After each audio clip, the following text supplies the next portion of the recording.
चलिए आज का सत्र शुरू करते हैं। हम शुरू करेंगे मंगलाचरण प्रार्थनाओं के साथ। ओम अज्ञानातिमिरन्धस्य ज्ञानञ्जनशलाकया चक्षुरुन्मीलितं येन तस्मै श्रीगुरुवे नमः। श्रीचैतन्यमनोभीष्टं स्थापितं येन भूतले स्वयं रूपा कदा मह्यं ददाति स्वपदान्तिकं।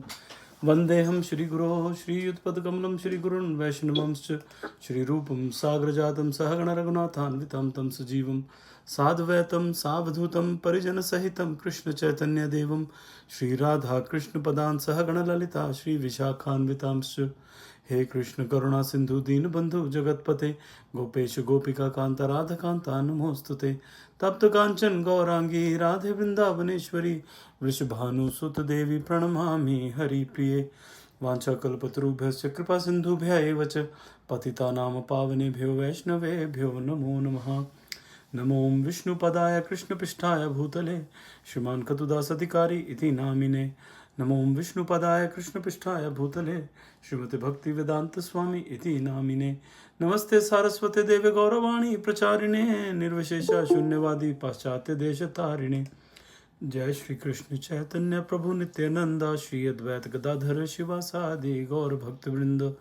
हरे कृष्ण कृष्ण कृष्ण हरे हरे हरे राम राम राम हरे हरे। चलिए जी आज का सत्र शुरू करते हैं। आज का सत्र ज्वाइन करने के लिए बहुत बहुत धन्यवाद। तो आज हम भगवत गीता नहीं बात करेंगे, आज हम बात करेंगे कार्तिक मास के बारे में या दामोदर मास के बारे में। ये कार्तिक महीना चल रहा है, दामोदर, इसको दामोदर मास भी बोलते हैं, कार्तिक मंथ भी बोलते हैं, कार्तिक मास भी बोलते हैं। और इस महीने में आप अगर कहीं वृंदावन या किसी भी धार्मिक स्थान पे जाएंगे तो वहाँ पे बहुत रश होता है। स्पेशली वृंदावन में तो पैर रखने की जगह नहीं मिलती और बहुत ज़्यादा रश होता है, क्योंकि सारे श्रद्धालु हमारे भी यहाँ से कोलंबस से बहुत सारे परिवार जो है वो हर साल वो कार्तिक महीने में वो कार्तिक महीना जो है वो वृंदावन में ही गुजारते हैं। और पता क्या करते हैं वृंदावन में जाके वो सिर्फ वहाँ की परिक्रमा करते हैं। सुबह जाएंगे, सुबह उठ के गोवर्धन की परिक्रमा करेंगे, पूरे व्रजमंडल की परिक्रमा करेंगे। रोज़ हर जो जितने भी वहाँ पे दिव्य स्थान हैं वहाँ पे जाके वहाँ की कथाएं सुनेंगे। देखिए, जब हम धाम में जाते हैं तो धाम में जाने का मतलब ये नहीं है कि चलो जी इस मंदिर चले गए, उस मंदिर चले गए और फिर वहाँ का ये बहुत टेस्टी है, वहाँ के ये कपड़े बहुत अच्छे मिलते हैं और वहाँ ये ठीक है, ये करना है, करना चाहिए, लेकिन ये धाम जाना नहीं होता है, इसको धाम जाना नहीं बोलते हैं। ठीक है, एक बस टिकट पकड़ के वहाँ पे चले गए और एक मंदिर में माथा टेक के हम लोग आ गए और उसके बाद सारा हम लोग कभी ये घूम रहे हैं, वहाँ घूम रहे हैं, वो धाम जाना नहीं होता है। धाम जाने का अर्थ क्या है, हमारे आचार्य जो बताते हैं और हमारे जो हमारे स्क्रिप्चर्स हैं वो भी बताते हैं। वो क्या बताते हैं कि कहते हैं कि जब आप किसी धाम में जाओ तो धाम में जहाँ पे लीलाएं हुई हैं भगवान की, उन स्थानों में जाइए और उन स्थानों में जाके वहाँ के जो लोकल साधु हैं, वहाँ पे साधु संत हैं, उनसे वहाँ की कथाएं सुने। और जब कथाएं सुने और फिर कथा सुन के उसके बारे में सोचिए, आंख बंद करके उसके बारे में गहन सोचिए कि देखिए ये यहीं पे हुआ था। ये सब करना चाहिए। वहाँ के ये बोला जाता है जैसे वृंदावन में जाओ तो वृंदावन के जो पेड़ हैं वो भी साधु संत हैं, वो भी कोई छोटी चीज़ नहीं है। पेड़ों के पास जाके नाम जाप करना चाहिए, ये कहा जाता है कि बहुत अच्छा रहता है। तो चलिए कार्तिक मास के बारे में बात करते हैं। इस महीने में ये जितने भी हमारे मास आते पूरे जो हिंदू धर्म के हिसाब से, सनातन धर्म के हिसाब से पुरुषोत्तम मास है और अलग अलग मास है, ऐसे ये कार्तिक मास है या दामोदर मास भी बोला जाता है इसको। ये सारे महीनों का राजा माना जाता है इसको। इसमें इतना क्यों ये ज़्यादा इम्पॉर्टेंट है, क्योंकि इसमें बहुत सारी भगवान की लीलाएं हुई हैं, स्पेशली कृष्ण की लीलाएं। गोवर्धन लीला, गोपी गीत, गोपाष्टमी, दिवाली, ठीक है, दीपावली, दामोदर लीला, गजेंद्र लीला, गोवर्धन लीला, सब इसी में होती है। ठीक है, ये सब इसी समय में, इसी महीने में आती हैं। गोवर्धन पूजा वगैरह सब कुछ इसी महीने में होता है। तो इसलिए इस महीने की मान्यता बहुत है। इस महीने में ये बोला जाता है कि आपको रोज़ कम से कम एक श्लोक भागवत पुराण का ज़रूर पढ़ना चाहिए। वो बोला जाता है कि अगर आप एक श्लोक भी भागवत पुराण का रोज़ पढ़ते हो ना, तो वो आप माना जाएगा कि सारे आपने 18 पुराण और उपनिषद और ग्रंथ पढ़ लिए, वो इतना लाभ देता है। इस दिन जैसे हम लोग रोज़ यहाँ पे 16 से 18 माला करनी होती है हमें, अगर इस महीने में एक दिन में एक माला भी कर ली तो वो 100 माला के बराबर है। तो ये महीना जो है वो हर चीज़ को बूस्टअप कर देता है। तो इस महीने में हमें अगर हम आध्यात्मिक रास्ते में जाना चाहते हैं, भगवान की भक्ति पाना चाहते हैं, भगवान की तरफ बढ़ना चाहते हैं, तो ये महीना बहुत ही उत्तम महीना है। इसमें हर तरह की जो साधनाएं हैं वो करनी चाहिए, उसका लाभ 1000 गुना ज़्यादा मिलता है। और फिर बोला जाता है कि इसमें रोज़ भगवान को दिया ज़रूर ऑफ़र करना चाहिए। दिया हम लोग के वैसे सबके घर में हम लोग करते ही हैं, तो वो हम दामोदर भगवान को उसको ऑफ़र करना चाहिए हमें। और उस दिए दान करने से बहुत सारे लाभ हैं, बहुत सारे लाभ, कि उसमें जो हमें पुण्य मिलते हैं वो बहुत ज़्यादा हैं। तो जब पुण्य अर्जित होंगे तो फिर हमें वो आध्यात्मिक तौर से और भौतिक तौर से दोनों तरफ से हमें लाभ होता है उससे। ठीक है, तो अब इसमें हम आज करेंगे दामोदर कथा है। तो इसमें देखिए कार्तिक मास में बहुत कुछ होता है। दामोदर जो लीला है ये भी अभी हुई थी, गजेंद्र लीला भी अभी हुई थी, गोवर्धन लीला भी अभी हुई थी। ठीक है, मैंने जैसे बताया दीपावली अभी है, लेकिन हम बात करेंगे दामोदर लीला की।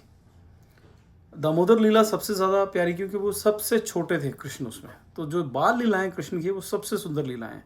ये कहा जाता है कि जो बाल लीलाएं हैं ना वो सिर्फ भूलोक में ही होती हैं। गोलोक में भगवान जो है वो 15 साल के, मेरे को एग्जैक्टली है लेकिन 14-15 साल के युवक के रूप में रहते हैं हमेशा। लेकिन जो ये छोटे बच्चे के रूप में वो सिर्फ यहीं पे आते हैं एक ही टाइम में। अब हम शुरू करते हैं दामोदर लीला। आज थोड़ा सा सेशन लंबा होगा, तो अगर किसी को बीच में ड्रॉप करना हुआ तो आप ड्रॉप कर सकते हैं, लेकिन रहेंगे तो बहुत अच्छा रहेगा। तो दामोदर लीला में कैसा है कि हम बात करते हैं कृष्ण जी की। ठीक है, सबसे पहले हम तो भगवत गीता कर रहे हैं इतने समय से, तो सबसे पहले ये जानना ज़रूरी है कि कृष्ण जी हैं कौन। ठीक है, तो हमें तो पता है कृष्ण कौन है, भगवान है।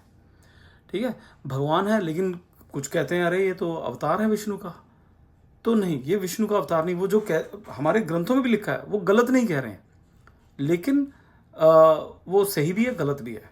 ऐसा है कैसे, हम लोगों ने अपना जो भगवत गीता का पहला जब हम लोगों ने चैप्टर किया था, जब शुरू किया था हमने, तो हमने तब ये इस्टेब्लिश किया था, तब हम लोगों ने ये बात की थी इस बारे में कि कैसे भगवान जो हैं, जो कृष्ण हैं, वो सर्व कारण कारणम है। ये सभी कारणों के कारण है वो।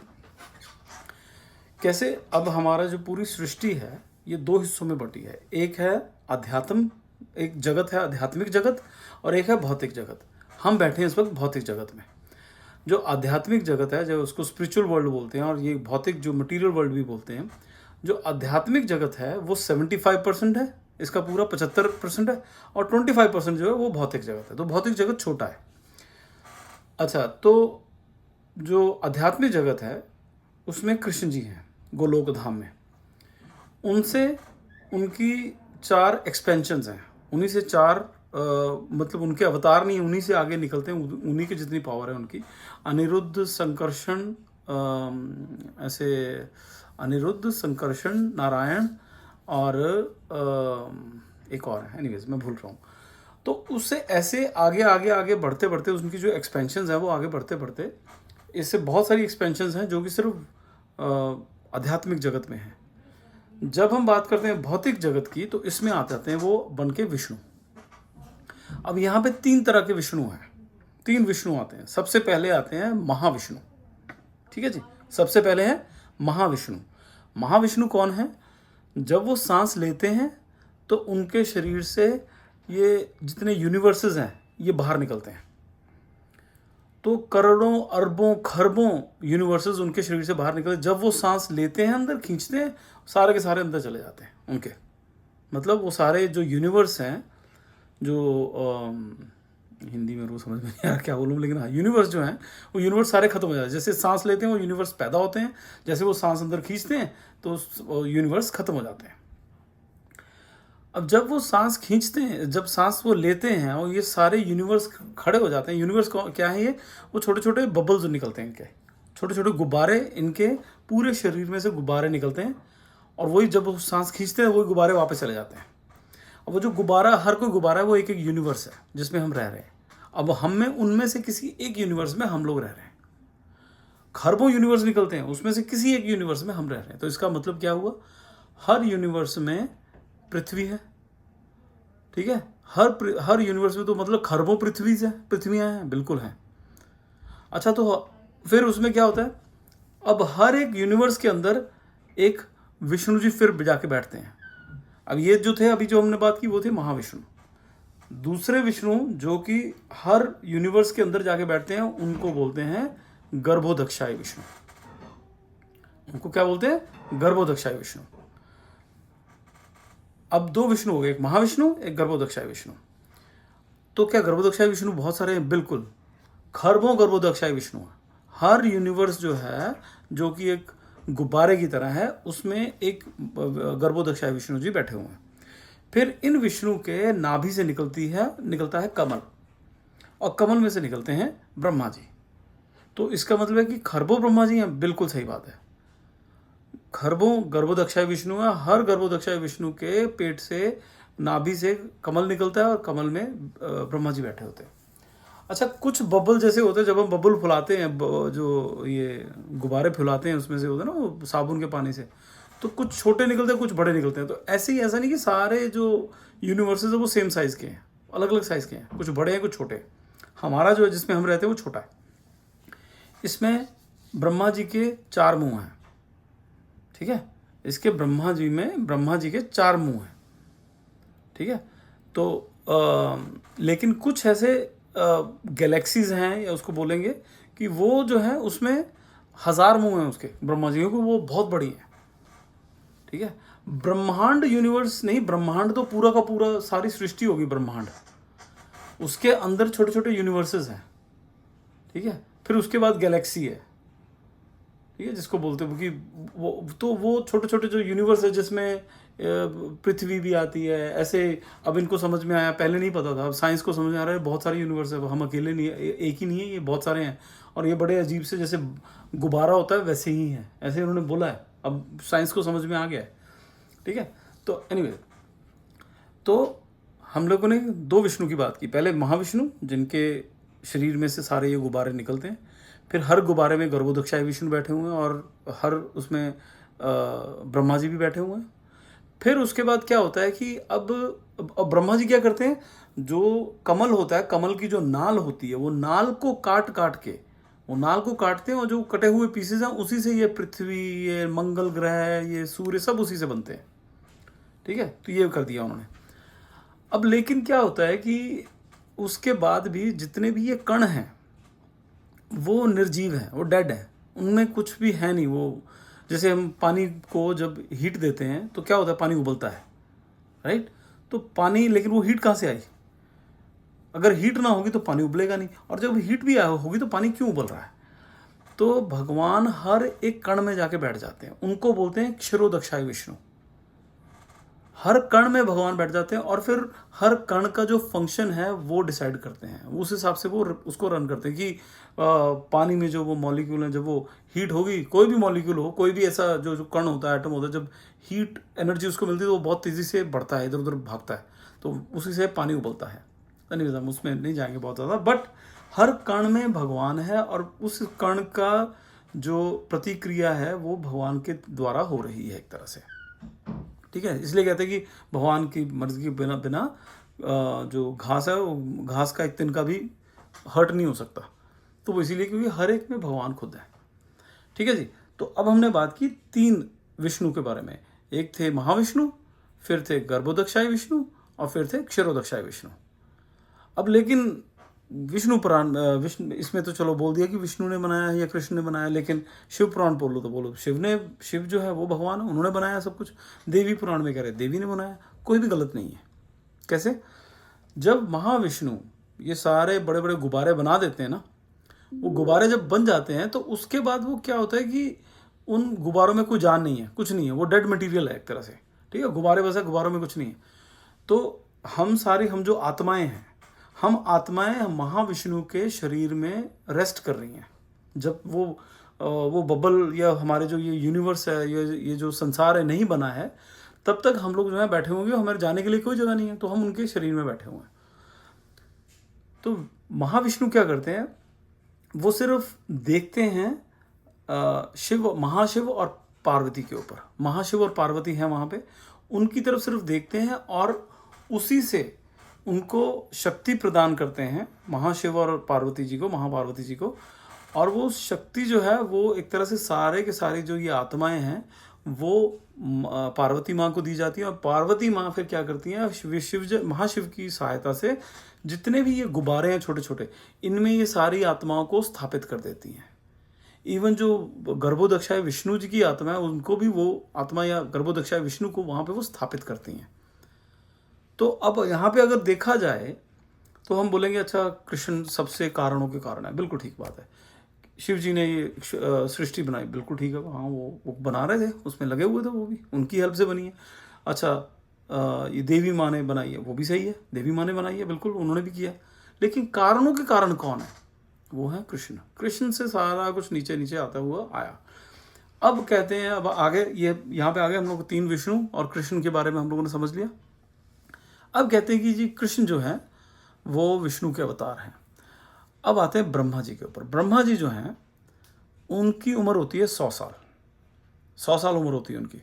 लेकिन उनका एक दिन जो है वो 1000 चतुर्युग घूम जाता है। उनका एक दिन जो है वो 1000 चतुर्युग का है, ठीक है। एक दिन जो है उनका 1000 चतुर्युग है। उसमें से जो 28वां युग है, ठीक है, 28वां चतुर्युग है, उसका जो द्वापर है उसमें कृष्ण स्वयं आते हैं। और ये जितने भी चतुर्युग है ना, जितनी बार ये चतुर्युग आता है, बार बार त्रेता युग जब आता है तो बार बार श्री राम आते हैं, बार बार ये रामायण लीला होती है, बार बार महाभारत होती है द्वापर में, ये बार बार होता है, ठीक है। लेकिन क्या होता है कि जो 28वां महायुग है उसमें कृष्ण स्वयं आते हैं। वो उस दिन उसमें वो अवतार नहीं होते हैं विष्णु के, उसमें वो स्वयं आते हैं, बाकी सब टाइम पे अवतार होते हैं, ठीक है। ऐसे ही रामायण का भी ऐसा ही है कि रामायण जो है हर बार थोड़ा थोड़ा चेंजेस है, उसमें सब लीलाएं होती हैं लेकिन थोड़ी थोड़ी चेंजेस होते हैं इधर उधर। किसी में ऐसा है कि सीता मैया नहीं जाती हैं, किसी में होता है कि सीता मैया आती हैं राम जी के पास और राम जी के साथ रहती हैं। किसी में होता है, कई बार क्या ऐसा होता है कि सीता मैया आती हैं और धरती में लोप हो जाती है, जो हमें पता है। लेकिन हर बार वो धरती में नहीं समाती हैं, कभी कभी वो साथ में रहती हैं, कभी कभी हैं कि वो जाती ही नहीं है। तो ये लीलाएं, राम जी आते हैं, सीता जी आती हैं, वो आती हैं, लेकिन लीलाएं थोड़ी थोड़ी अलग अलग होती हैं। लेकिन हाँ, ओवरऑल बिग पिक्चर देखी जाए तो वो ही होता है। तो अगेन समझ गए हम लोग ये समझ गए कि 3 विष्णु हैं यहाँ पे। हमारे भौतिक जगत में 3 तरह के विष्णु बोले जाते हैं। और परमात्मा जिसको बोलते हैं वो है क्षीरोदक्षाय विष्णु, जो कि हर एक के हृदय में बैठे हैं, हर एक कण कण में है, उनको परमात्मा बोला जाता है, वो है क्षीरोदक्षाय विष्णु। तो ये मैं टेक्निकल उनकी जो एक तरह से नाम है वो बता रहा हूँ आपको। अच्छा, अब आते हैं, अब जब हम लोग समझ लिया कि हाँ कृष्ण कौन है और ये 28वां महायुग चल रहा है, तो यहाँ इस बार जब कृष्ण आए थे तो कृष्ण स्वयं आए थे, पूरे अपने जो गोलोक धाम में बैठे, जो कारणों के कारण है वो स्वयं आए थे, विष्णु के अवतार नहीं थे वो, ठीक है। तो वो अवतारी हैं, उनसे आगे अवतार होते हैं, वो किसी के अवतार नहीं है। चलिए, तो अब आगे कृष्ण, अब हम एक बच्चे के बारे में जब बात कर रहे हैं कि उसकी इतनी बड़ी बड़ी गाथाएं, तो हम क्यों कर रहे हैं, तो पता होना चाहिए कि हाँ वो भगवान है। वो क्यों भगवान है, वो इस वजह से भगवान है जो मैंने अभी आपको बताया। चलिए अब आगे बढ़ते हैं। अब बात करते हैं दामोदर लीला की। अब दामोदर लीला में ऐसा व्याख्यान आता है, ये है जो भागवत पुराण है उसमें 12 स्कंद हैं, 12 स्कंद हैं। उसमें से जो 10वां स्कंद है और 11वां स्कंद, आधे से ज्यादा 11वां स्कंद और 10वां पूरा स्कंद सिर्फ कृष्ण की लीला के ऊपर है। और 10वां स्कंद सबसे बड़ा स्कंद है पूरे भागवत पुराण में। तो उसका जो 9th और 10th चैप्टर है 10वें स्कंद का, वो 9th और 10th चैप्टर जो है वो सिर्फ इसी के ऊपर है, दामोदर लीला के ऊपर है। तो उसमें ऐसा बताया जाता है कि ये दिवाली वाले दिन हुआ था, दीपावली के दिन। तो बोले कि दीपावली वाले दिन यशोदा मैया आई, तो उन्होंने देखा कि मेरी जो काम वाली हैं वो नहीं आई हैं। तो उनका काम क्या होता है, उनका काम है दही निकालना, दही से मक्खन निकालना, तो मक्खन से घी निकालना, तो ये काम होता है। तो वो शुरू हो गई अपना मक्खन निकालना, वो खुद लग पड़ी वहाँ पे। अब कान्हा जो थे, कान्हा को उनको तो लीला करनी है, तो वो अब छोटे थे और माँ का दूध पीते थे, तो वो बोले कि मेरे को तो दूध पीना है। ठीक है, तो उनका मन किया कि मेरे को भूख लगी है। उधर से मैया जो है, यशोदा मैया, वो वहाँ पे वो मधानी से वो लगी हुई है अपना वो छाछ निकालने के लिए और मक्खन निकालने के लिए। वो दही को खूब रगड़ रही हैं वो, और साथ में गाने गा रही हैं। गीत किसके गा रही हैं? कृष्ण जी के। तो वहाँ पे क्या होता था, जैसे हम गांव में हमारे होता ही है कई जगह पे, और कई जगह में मैंने देखा है ये, और सिर्फ कई जगह, आई मीन और देशों में भी जो फार्मर्स हैं या जो खेती करते हैं वो लोग यही ऐसे ही करते हैं। या जब लेडीज़ या मैन जो हैं वो सब इकट्ठे होकर कुछ साथ में काम करते हैं, वो ऐसे करते हैं, वो गाने गाते हैं, साथ में बैठते हैं, साथ में काम करते हैं और साथ में गाने गाते हैं। कोई गीत लेते हैं, गीत गाते हैं। और उसमें खेतों में काम करना है, जैसे चाइना में भी ऐसा होता है, और मैंने एक दो और जगह पर भी देखा ऐसा होता है कि वो चावल लगाने, उन्होंने पानी भरा होता है और सब लाइन में लगे होते हैं और गाने गा रहे हैं, गीत गा रहे हैं और लगाए जा रहे हैं। तो ऐसे ही वहाँ पे भी सब लोग जब काम करते थे तो गीत गाते थे, क्योंकि कहते कि अगर गीत नहीं गाओगे तो क्या करोगे, कुछ ना कुछ फालतू बकवास करोगे इधर उधर की, ठीक है ना, इसकी बुराई उसकी बुराई। तो गीत गाते हैं तो वो भगवान के गीत गाने, तो उससे क्या है कि मन स्वच्छ, आत्मा स्वच्छ, और जो हम प्लांटेशन कर रहे हैं, जो बीज बो रहे हैं, वो भी स्वच्छ हो जाता है उससे। एनीवेज, तो यशोदा मैया यहाँ पे, सिर्फ यशोदा मैया नहीं, पूरे गोकुल में ये होता था कि जो भी गीत गाता था वो सिर्फ गीत गाते थे कृष्ण के ऊपर, क्योंकि कृष्ण सबको बहुत प्रिय थे। कृष्ण सबको अपने बच्चों से ज़्यादा प्रिय थे। कृष्ण इतने प्रिय थे कृष्ण कि वो अपने बच्चों से भी ज़्यादा उनको प्यार करते थे। तो चलो, यशोदा मैया गीत गा रही हैं और गीत में वो कृष्ण जी के बारे में गाने गा रही हैं। कृष्ण जी आए वहाँ पे, उन्होंने मनहानि पकड़ ली कि नहीं भैया, मैं तो नहीं करने दूंगा, मेरे को दूध दो। यशोदा मैया ने पकड़ा, गोद में लिया, दूध पिलाने लगी। उतने में सामने देखा कि दूध जो है वो उबल रहा है। अब काम वालियाँ हैं नहीं, तो मैया को खुद ही करना है, तो उन्होंने फटाफट झटका, उसको झटक के एकदम झटक के साइड पे उनको रख दिया, कृष्ण जी कन्हैया को साइड पे रख दिया और खुद भागी। और वहाँ पे उन्होंने दूध वहाँ से हटाया कि यार ये तो उबल जाएगा। और उतने में क्या वापस आई हैं तो क्या देखती हैं कि कान्हा जी को आया है गुस्सा, उन्होंने मटकी वटकी सब फोड़ दिया। उन्होंने जो इतनी देर से वो उसको मथ रही थी वो उन्होंने फोड़ दी। अब इनको क्या है कि गुस्सा, क्योंकि माँ है तो बच्चे को सिखाना है, तो उनको गुस्सा आना चाहिए। उनको गुस्सा आ नहीं रहा है, लेकिन उनको नहीं कि ये गलत बात है तो आना चाहिए। उनको बड़ा अच्छा लग रहा है, उनको हर चीज़ उनकी बड़ी अच्छी लगती थी, लेकिन कहते नहीं ऐसे बच्चा बिगड़ जाएगा। तो वो गई ढूंढने उनको, तो गई तो अंदर कमरे में देख रही हैं कि कन्हैया जो हैं वो कमरे में गए हैं, अंदर भी 4-5 मटकियाँ फोड़ दी हैं, उसमें से माखन निकाल रहे हैं, खुद खा रहे हैं और साथ में बंदरों को खिला रहे हैं। ठीक है, अब बोलते हैं ना बंदर जो है वहाँ पे, अभी भी बंदर, इतने शरारती बंदर हैं वहाँ के, बिल्कुल कन्हैया की तरह बड़े शरारती बंदर हैं जो वृंदावन के। और ऐसे ही बंदर हैं आपके अयोध्या में भी, एकदम शांत, कुछ नहीं कहेंगे आपको। ठीक है, तो यहाँ के बंदर वो, और ये बोला जाता है कि आचार्य बोलते हैं कि ये वही बंदर हैं जो जब राम के रूप में यहाँ पे आए थे तो उनके साथ जो बंदर थे, ये वही बंदर हैं जो वृंदावन में हैं। अब भगवान को बंदर बड़े प्रिय हैं वहाँ पे, और वो उनको भी खिला रहे हैं, खुद भी खा रहे हैं, और साथ में इधर उधर देख रहे हैं कि माँ देख ना ले। अब उसने देख लिया कि मैया दिख गई उनको, मैया के हाथ में है छड़ी। अब इनको लगा डर, अब ये भाग रहे हैं, चिल्ला रहे हैं और भाग रहे हैं कि मैया, और मैया पीछे पीछे, कन्हैया आगे। अब इसमें ये सोचने की बात है, देखिए अभी हमने बात की कन्हैया क्या है, कृष्ण क्या है, कारणों के कारण महाविष्णु की बात की, जिनके एक श्वास में इतने बड़े बड़े जो यूनिवर्स हैं ये क्रिएट हो जाते हैं। ठीक है, इतने बड़े बड़े जो ये सारे संसार है ये क्रिएट हो जाता है, और सांस खींचते हो सब निकल जाता है, सब खत्म हो जाता है। वो जो हैं वो एक अपनी माँ की छड़ी से डर के भाग रहे हैं। इसको देख के ब्रह्मा जी विचलित हो जाते हैं, ये कौन है, ये भगवान है क्या? इंद्र जी विचलित हो जाते हैं, ये भगवान है, भगवान ऐसे थोड़ी होते, वो डर रहे हैं यार, इससे माँ से डर रहे हैं। तो इसमें एक बड़ा अच्छा चलो नहीं, वो बाद में आता है। तो चलिए, वो भाग रहे हैं। और दूसरा एक और इसमें आचार्य ये बोलते हैं कि भगवान जो है ना, उनके मतलब भगवान के पीछे बड़े बड़े योगी पड़े हुए हैं, हज़ारों सालों की तपस्या है, सब छोड़ छाड़ के बैठे हुए हैं कि भगवान को पाना है हमें, उनको भगवान नहीं मिल रहे हैं यहाँ पे। और वो भी सब जैसे यशोदा मैया भागती है ना, ऐसे पीछे पीछे भागते हैं। यशोदा मैया भी भाग रही है उनको पकड़ने के लिए, ऐसे भी बड़े बड़े योगी भागते हैं। लेकिन भगवान पकड़े जाते हैं सिर्फ प्यार से, प्रेम से। उनको आप अपने धन से या अपने बहुत कड़ी साधना से उनको प्रसन्न नहीं कर सकते हो, उनको सिर्फ प्रेम से प्रसन्न कर सकते हैं।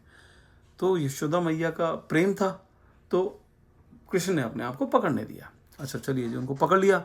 अब बड़ा अच्छा वहाँ पे वर्णन है भागवतम में कि कृष्ण जो है उनको पकड़ लिया, वो रो रहे हैं, डरे हुए हैं, रो रहे हैं, आंखों में काजल लगा है, पानी आ रहा है, आंखें मल रहे हैं, और सब का आंखें काली वाली हो गई, सब काली हो गई, और इतने प्यारे लग रहे हैं उसमें भी। ठीक है, तब यशोदा मैया उनको प्यार आ जाता है कि वो छड़ी तो फेंक देती है, कहती है नहीं, लेकिन तेरे को सजा तो ज़रूर मिलेगी, तुमने इतना नुकसान किया है तो तेरे को मैं बांध दूंगी अब। तो दामोदर जो है, जब हम बात करते हैं दामोदर का मतलब क्या है? उदर। दाम है रस्सी और उदर है उनका पेट, तो उस पे जो रस्सी से जो उदर को बांधा तो वो बन गया दामोदर। तो वो रस्सी लेके आई, मैंने रस्सी से तुम्हें कहते उखल से बांध दूंगी, राई रस्सी से बांधी, उनको बांधने लगी। रस्सी 2 उंगली छोटी पड़ जाए, वो बांधे जाए, वो और रस्सी लेके आए, वो जितनी भी रस्सी लेके आए 2 उंगल छोटी पड़ जाए। अब जो जितनी गोपियां हैं वो सब ये तमाशा देख रही हैं, क्योंकि उनका सबसे फेवरेट पास टाइम होता था कि कृष्ण जी की लीलाएं देखना, उनके साथ मस्करी करना। उनको वो चाहती थी कि वो मेरे घर आएँ, चोरी करें, तोड़ें, और फिर मैं उन पर नाराज़ हूँ। ठीक है, तो ये वो चाहती थी, तो कृष्ण जी वही करते थे। वो नहीं करते थे जो खुद चाहते थे, वो करते थे जो उनके भक्त चाहते थे। वहाँ पे ये सब जो इतनी लीलाएं की हैं, क्या उन्होंने अपने लिए की? नहीं, वो सब उनके लिए की हैं, सब उन गोपियों के लिए की। वो चाहती थी ये करें। वो जो राधा रानी की सहेलियां थी, वो सखियां चाहती थी कि कृष्ण हमारे साथ ऐसा करे, तो उनकी इच्छाएं पूरी करते थे। कृष्ण को कोई फर्क नहीं पड़ता है उनसे, इन सब चीज़ों से, वो सिर्फ एक्टिंग करते हैं। ठीक है, अच्छा चलिए, तो फिर क्या हुआ, बांधने लगी। अब 2 उंगली जो छोटी पड़ती है, इसमें आचार्य बोलते हैं कि ये 2 उंगली छोटी पड़ने का मतलब ये है कि हम जब भगवान की तरफ बढ़ते हैं तो हमारे जो एफर्ट्स है वो 98% है, लेकिन वो जो 2% हैं वो भगवान के हैं। हमें लगता है कि हम ये करेंगे और हम पालेंगे, हम ऐसे कर देंगे, हम कुछ नहीं कर सकते। भगवान जब तक अपने आप को नहीं चाहेगा कि मेरे को तुम पकड़ लो, मेरे को बांध सकते हो, जब तो वो नहीं चाहेंगे हम नहीं बांध सकते। तो हम सिर्फ उन्हें प्रार्थना कर सकते हैं कि आप हमें अपने आप को प्रेम करने की शक्ति दो, मेरे मन में आपके प्रति प्रेम जागृत हो। ये जब प्रार्थना करते हैं तब भगवान का प्रेम जागृत होता है। नहीं तो राम भी थे, कृष्ण भी थे। जब राम थे सबने नहीं माना कि वो भगवान है, जबकि वहीं पर घूम रहे थे। ऐसे जब कृष्ण थे सबने नहीं माना कि वो भगवान है। कईयों को पता था कि वो भगवान है, लेकिन वो समझ नहीं पाए कि भगवान क्या होता है, उनको क्या करना चाहिए और क्या नहीं करना चाहिए। जैसे कि दुर्योधन उनके सामने थे, लेकिन भगवान ने अपनी माया से उसको अपने आप को छुपा रखा था ऐसे लोगों से। कर्ण, धृतराष्ट्र, कितने लोग थे ऐसे, जितने भी ये सामने वाली सेना में खड़े थे, उनको पता था कईयों को पता था ये भगवान है, लेकिन वो उस पर ढंग से काम नहीं कर पाए। उनको समझ नहीं आया कि यार भगवान को किस तरह से, अगर भगवान ने बोला है तो वो मानना चाहिए, जो भी हो। एनीवेज, तो ये बोला जाता है कि वो जो 2 उंगली हैं वो ये है कि वो 2% एफर्ट जो भगवान के होंगे तभी हम भगवान को पकड़ पाएंगे। हम सोच रहे हैं कि हम अपने से ऐसे बहुत मेहनत करेंगे और भगवान को पालेंगे, तो ऐसे नहीं होता है। जब तक भगवान नहीं चाहेंगे हम भगवान को नहीं पा सकते। तो फिर वहाँ पे उसमें लिखा भागवत में कि कृष्ण फिर देखते हैं कि यार मेरी मैया को पूरा पसीना आ रखा है, बाल उनके खुल गए हैं, फूल जो लगाए थे वो गिर गए हैं, तो इसलिए उन्होंने अपने आप को बांधने दिया। अच्छा, बांध दिया। अब बांध के मैया तो चली गई। अब कृष्ण जो है वो टिक के बैठने वाले तो है नहीं, तो उन्होंने वहाँ पे थे 2 पेड़, वो पेड़ थे बिल्कुल साथ साथ में सटे हुए। वो पेड़ का नाम था, एक था यमला, उस पेड़ों का नाम था यमलार्जुन पेड़। ठीक है, यमलार्जुन। तो अब वो जो पेड़ थे वो वहाँ पे 36,500 साल पहले से लगे हुए थे। वो छोटे पेड़ नहीं थे, बहुत पुराने थे, और ऐसा नहीं थे कि वो मरे हुए पेड़ थे, बहुत हरे भरे बहुत बड़े पेड़ थे। 36,500 साल पुराने पेड़ थे उस टाइम पे। अब कृष्ण जी उसमें से निकले, उखल फंसा, उन्होंने हल्का सा झटका मारा, दोनों पेड़ धड़ाम करके नीचे, दोनों पेड़ धड़ाम करके नीचे। उसमें से दो बड़े खूबसूरत से नौजवान निकले, उन्होंने उनको बड़ा दंडवत किया, प्रणाम किया और वो आकाश की तरफ चले गए। अब हम आते हैं इन पेड़ों के ऊपर। ये पेड़ कौन थे? ये पेड़ जो थे, भागवत में लिखा है कि ये देवताओं के 100 साल से वहां पे थे। अब देवताओं का 100 साल क्या होता है? हमने बात की थी पहले ब्रह्मा जी के 100 साल कि उनका एक दिन जो है 1000 चतुर्युगी निकल जाती है उसमें। ऐसे ही जैसे हमारे 15 दिन जो हैं वो पितृलोक में एक दिन है, हमारे अगले 15 दिन पितृलोक में एक रात है। मतलब हमारा एक महीना पितृलोक का एक दिन और रात है। ऐसे ही स्वर्गलोक का एक दिन और रात हमारे एक साल है। 6 महीने की रात, 6 महीने का दिन। ठीक है, तो इस तरह से होता है। तो वो कह रहे हैं 100 साल, देवताओं के 100 साल मतलब वो आप कैलकुलेशन अपने आप कर लीजिए। ठीक है, 36,500 साल बनते हैं। चलिए, तो इतने साल से वो था। अब वो जो पेड़ थे, वो पेड़ों को श्रापित पेड़ थे। वो 2 जने थे, उसमें से जो 2 बहुत ही सुंदर युवक निकले थे, उनका नाम था मणिग्रीव और नलकुबेर। ठीक है, ये दोनों उसमें से निकले, ये दोनों श्रापित थे। ये कौन थे? ये थे कुबेर के पुत्र। कुबेर कौन? जो एक तरह से ट्रेजरर है देवताओं का, देवी देवताओं का ट्रेजरर है। ट्रेजर मतलब पूरे पैसे का हिसाब किताब रखता है। तो वो कुबेर के पुत्र थे और उनको ये अब श्राप क्यों मिला था कि वो कुबेर के पुत्र थे और उनको रिसेंटली क्या हुआ था कि एलिवेट हो गए थे। एलिवेट क्या मतलब उनको शिव जी का वो साथ मिल गया था कि शिव जी के जो गण थे, बड़े मुख्य गण, उनके बीच में रहने का, तो शिव जी के आसपास रहने का मौका मिल गया था। कैलाश में उनको एंट्री मिल गई थी। वो बड़े खुश थे, बड़ा घमंड था उसका उनको। अब घमंड में वहाँ पे वो वारुणी पीते थे। वारुणी दारू नहीं है, लेकिन हाँ उसमें नशा होता है। ठीक है, लेकिन वो अल्कोहल ऐसा नहीं है। वो वारुणी बनती है ड्राई फ्रूट्स वगैरह इन सुकून मिला के ऐसे बनती है। तो वो वारुणी पीते थे। एक बार क्या हुआ कि कैलाश धाम की ही एक किसी झील में वो और कई अप्सराओं के साथ, किसी लड़कियों के साथ मस्ती कर रहे थे और कपड़े पहने नहीं थे। क्योंकि नदी में ये बोला जाता कि नदी में नहाना है तो नदी में पहले तो ये बोला जाता कि बिना कपड़ों के नहीं जाना चाहिए नदी में। तो ये बिना कपड़ों के बैठे हुए हैं। और उधर से आगे हमारे नारद मुनि आए। नारद मुनि जब उनको देखा तो लड़कियों ने तो फटाफट उनको, वो एकदम से झिझक गई, उनको शर्म आ गई, वो वहाँ से भागी और उन्होंने कपड़े लेके भागे, वहाँ से चली गई, वो उन्होंने पहन लिए। लेकिन ये जो लड़के थे, ये बिल्कुल आंखें इनकी घूम रही हैं नशे में, और इन लोगों ने ये खड़े रहे वहाँ पे, ना कुछ प्रणाम किया कुछ किया, बस खड़े रहे वहाँ पे देखते रहे। तो नारद मुनि जी को बड़ा गुस्सा आया कि तुम शिव जी के गणों में के साथ हो और तुम कुबेर के पुत्र हो और तुम्हारा ये आचरण है। तुम यहाँ पे ऐसे खड़े हो एक तरह पेड़ की तरह, कि तुम्हें ऐसे खड़े हो ना तो चलो जाओ तुम पेड़ बन जाओ। पेड़ बन के थी वो। अब जो ऋषि और मुनि होते हैं ना, उनका पूरे किसी भी जितने भी शास्त्र हैं हमारे, उसमें आप पढ़िएगा, जो सबसे ज़्यादा श्राप मेरे ख्याल से दिए होंगे वो दिए होंगे आप दुर्वासा ऋषि ने। लेकिन जिसको भी श्राप दिया है उसका भला ही हुआ है अंत में। किसी का भी आज तक मुझे कोई एक बता दीजिएगा कि जिसको श्राप दिया हो उसका भला ना हो। वो बाद में आपने फिर हो सकता है पूरी कहानी ना पढ़ी हो, पूरी कहानी अगर उसके बारे में पढ़ेंगे कि हाँ उसका श्राप कैसे उतरा, तो वो पता लगेगा अरे यार ये तो बहुत भला हो गया इसका। अब जैसे ये दोनों थे, दोनों को श्राप दे के उन्होंने पेड़ बना दिया।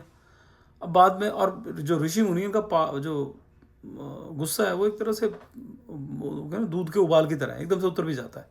तो बाद में उनको लगा रहे नहीं ज़्यादा बोल दिया मैंने मेरे ख्याल से, तो उनको चलो ठीक है कोई नहीं, तो आपको ऐसा कृष्ण आपको डिलीवर करेंगे, मतलब कृष्ण आपका उद्धार करेंगे। अब यहाँ पे कृष्ण उनका उद्धार करें। अब कृष्ण खुद बोल रहे हैं कि भैया तुम्हें मैं उद्धार तुम्हारा मैं इसलिए कर रहा हूँ क्योंकि मेरे बड़े प्रिय भक्त ने बोला है। अदरवाइज उन्होंने ऐसा कोई काम नहीं किया कि भगवान उनको उद्धार करने आए, ऐसा कोई काम नहीं किया उन्होंने। क्या कर रहे थे वो एक तरह से वो नशे में घूम रहे थे, लड़कियों के साथ घूम रहे थे इधर उधर। इतना अच्छा उनको पोजीशन मिली थी, उसका दुरुपयोग कर रहे थे, ना कोई भक्ति की ना कुछ की। लेकिन क्योंकि वो एक शुद्ध भक्त के टच में आ गए, ठीक है, उसकी वजह से, एक शुद्ध भक्त नारद मुनि की वजह से भगवान ने खुद उनका उद्धार किया। फिर उनको ये उनको मतलब ये बून भी दिया, क्या बोलते हैं उसको, चलिए anyway, उनको उनको ये वचन दिया कि तुम जो है यहाँ से गिरोगे नहीं। अब गिरोगे नहीं मतलब तुम चाहते हो कि तुम हमेशा तुम्हारे मन में मेरी भक्ति अटल रहे तो वो रहेगी, ठीक है। अभी तुम जाओ अपने कुबेर स्थान में, लेकिन तुम्हारे मन में मेरी भक्ति अटल रहेगी, तुम गिरोगे नहीं। अब तो उसका मतलब क्या हुआ कि अब वो वापस कभी जन्म नहीं लेंगे, चाहे वो स्वर्ग लोग हो चाहे वो पृथ्वी लोग हो, कहीं पे जन्म नहीं लेंगे, वो आध्यात्मिक जगत में चले जाएंगे।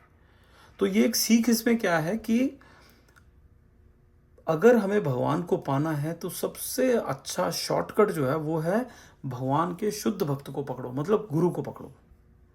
गुरु बहुत ज़रूरी है। गुरु बिना गति नाही, गुरु के बिना हमें भगवान नहीं मिल सकते। आप जो मर्जी कर लो, नहीं मिल सकते।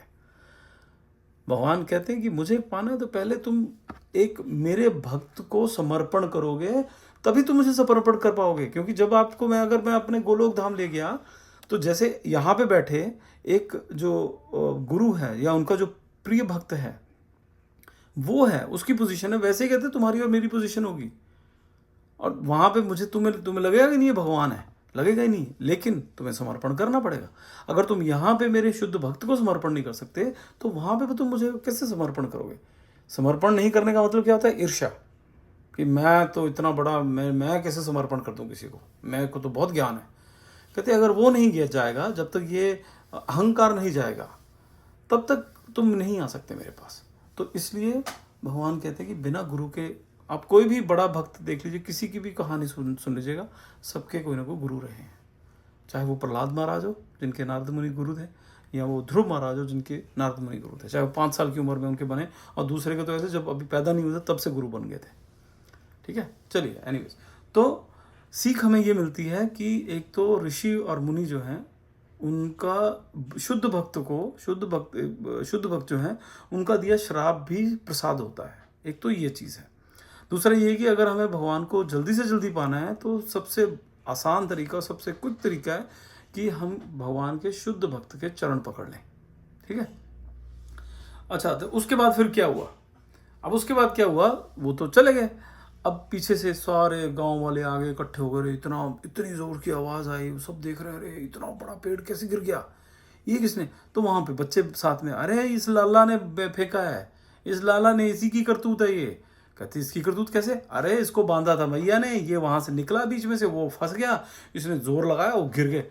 अरे कहते तुम पागल हो क्या? अरे हाँ हम सही बोल रहे हैं, कहते हम सही बोल रहे हैं। उसमें से 2 बड़े सुंदर से युवक निकले, उसने इसको लाला को दंडवत किया और फिर चले गए वो।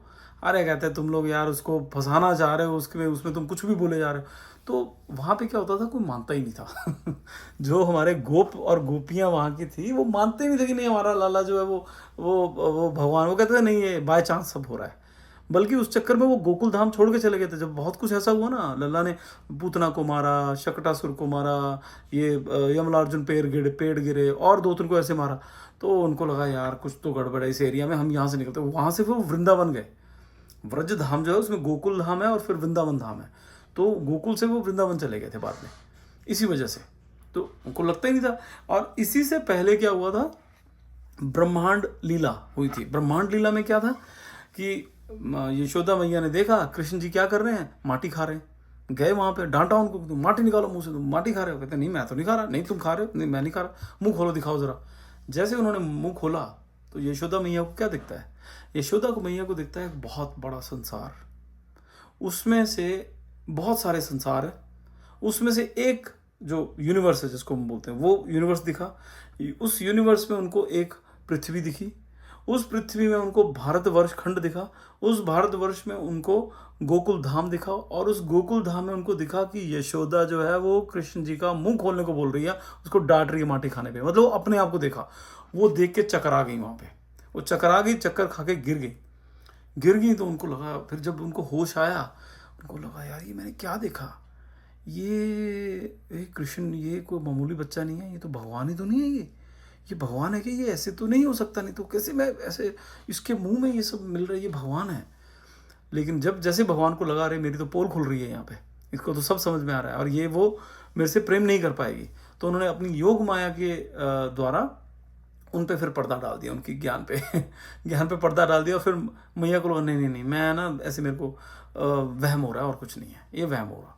तो इस तरह से भगवान जो वो पर्दा डाल देते हैं उसमें, ठीक है। तो ये है हमारी दामोदर लीला। तो दामोदर लीला में हमें सीखने को ये मिलता है, एक तो शुद्ध भक्त के पास जाइए, और भगवान को पाने का एक ही तरीका है, प्रेम, और कोई तरीका नहीं है। प्रेम प्रेम प्रेम, और कुछ नहीं, ठीक है। और भगवान के प्रति जो भावग्रही हैं, भगवान भावग्रही है, मतलब वो भाव के भूखे हैं, ठीक है। वो भाव के भूखे हैं, उनको सिर्फ भाव चाहिए, प्रेम जो है उसमें भाव चाहिए। तो उसके लिए सबसे आसान क्या होता है, महामंत्र का जाप करना। महामंत्र का जाप कीजिए। ये कार्तिक महीने में 5 नवंबर तक है कार्तिक महीना, इसमें तो एक माला भी किया तो वो 100 माला के बराबर है। रोज एक माला कीजिए, मतलब 108 बार महामंत्र का जाप करना है। दूसरा बहुत आसान जो तरीका है, जो मैं सबको बोलता हूँ आपको ज़रूर करना चाहिए, जब हम खाना बनाते हैं, जब भी हम खाना, जो भी हम खाना बना रहे हैं, वो ऐसा ना सोचे कि मैं अपने परिवार के लिए बना रहा हूँ, ये सोचे कि मैं राधा कृष्ण के लिए बना रहा हूँ। खाना तो परिवार नहीं है। जैसे आपने ये सोच के बनाया कि मैंने राधा कृष्ण के लिए बना रहा हूँ, तो बस वो प्रसाद बन गया। तो ये 2-3 चीज़ें हम अपने दिमाग में रखें, और जब हो सके, ठीक है, आपको गाने सुनने का मन कर रहा है गाने सुनिए, लेकिन जब हो सके भगवान की कथा लगा लें, जिसकी भी पसंद आ रही हो आपको, भगवान की कथा लगा लें। पढ़ना चाहें, पढ़ने की कोशिश करें। जैसे मैंने बोला कि भागवत पुराण का एक श्लोक कम से कम रोज़ ज़रूर पढ़ना चाहिए कार्तिक महीने में, बहुत ही अच्छा होता है। और रोज़ हम दीप तो करते ही हैं, दिया ज़रूर भगवान को दान करें, वो ऑफर ज़रूर करना चाहिए। तो ये है, आज मैं चाहता था कि कार्तिक मास चल रहा है, तो दामोदर मास चल रहा है, तो दामोदर कथा होनी चाहिए। ऐसे दामोदर मास में या कार्तिक मास में और भी बहुत सारी लीलाएं हुई हैं, उनके बारे में भी कथा की जा सकती है, लेकिन चलिए वो अगले साल या अगली बार फिर कभी करेंगे। अभी आज के लिए इतना ही। अगली बार हम फिर से अपना जो भगवद गीता है उसी से कंटिन्यू करेंगे, उसी का उसी की पढ़ाई शुरू करेंगे। और दूसरा ये कि आप अगर कहीं पे कोई कथा हो रही है किसी के घर में, तो ज़रूर जाएं, इस महीने में ज़रूर जाना चाहिए, प्रसाद वगैरह खाना चाहिए, ज़रूर जाना चाहिए आपको। और लोग तो बहुत तरह के साधनाएं करते हैं। जैसे यहाँ पे हमारे यहाँ कई लोगों क्या है, पूरे महीने सिर्फ उबली सब्जियाँ खाएंगे। यहाँ पे है अमेरिका में कुछ है, उन्होंने पूरे महीने के लिए अन्न छोड़ दिया, अन्न नहीं खाएंगे पूरे महीने, ठीक है, बाकी सब खाएंगे, अन्न नहीं खाएंगे। फिर अभी भीष्म पंचक आ रहा है 1 नवंबर से, इस एकादशी से 5 दिन का भीष्म पंचक, उसमें कई लोग करते हैं कि खाना नहीं खाते, सिर्फ पानी पिएंगे। तो बहुत सारे लोग क्या करते हैं, उसमें क्या फिर वो ये कि ये इस कार्तिक महीने में जो भी करेंगे उसको 100 गुना फल मिलेगा, इसलिए सब लोग करते। तो आप भी ज़रूर कीजिए, कुछ ना कुछ कीजिए। ऐसा नहीं कि खाना पीना छोड़ दो, वो सब करने की ज़रूरत नहीं है, लेकिन ये छोटी छोटी चीज़ें कम से कम भगवान के खाना है तो भगवान के नाम पे खाना बनाइए। खाना नहीं, भगवान खाना बनाना है तो खाना भगवान के नाम पे बनाइए।